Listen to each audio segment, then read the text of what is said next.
as a starting point, the difficulty is to show how IT adds value to the business.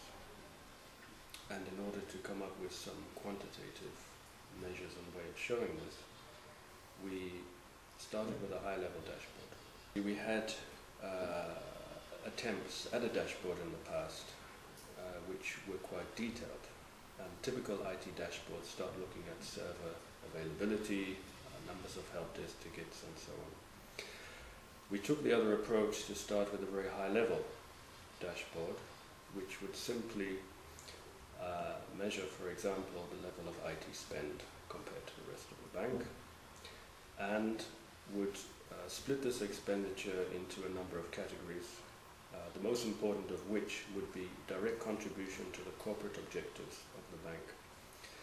The other categories being collaborative, which are, for example, the email systems and document management.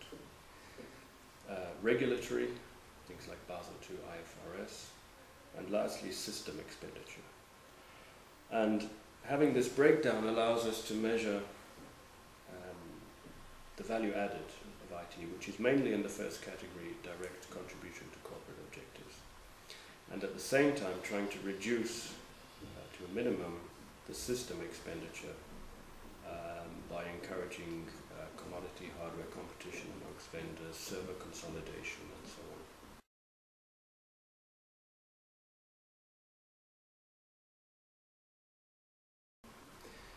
on. And this is a dashboard which is incorporated in the MIS report of the bank.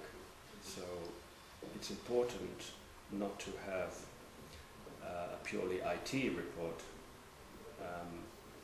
but to give the impression, at least, that IT is a part of the strategy of the bank and simply one element of the MIS report like any other.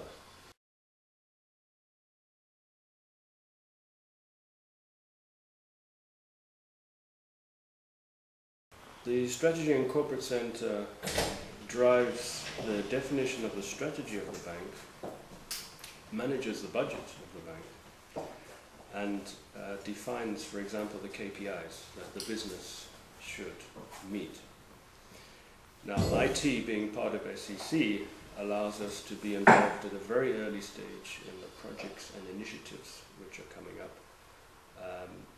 And in many cases, we can actually add value and have ideas on the types of products and the support that we can give. SEC is the producer of the MIS report, for example, which tracks progress of the KPIs of the bank, and at the same time, by incorporating the IT dashboard, tracks how IT is contributing to the KPIs of the bank.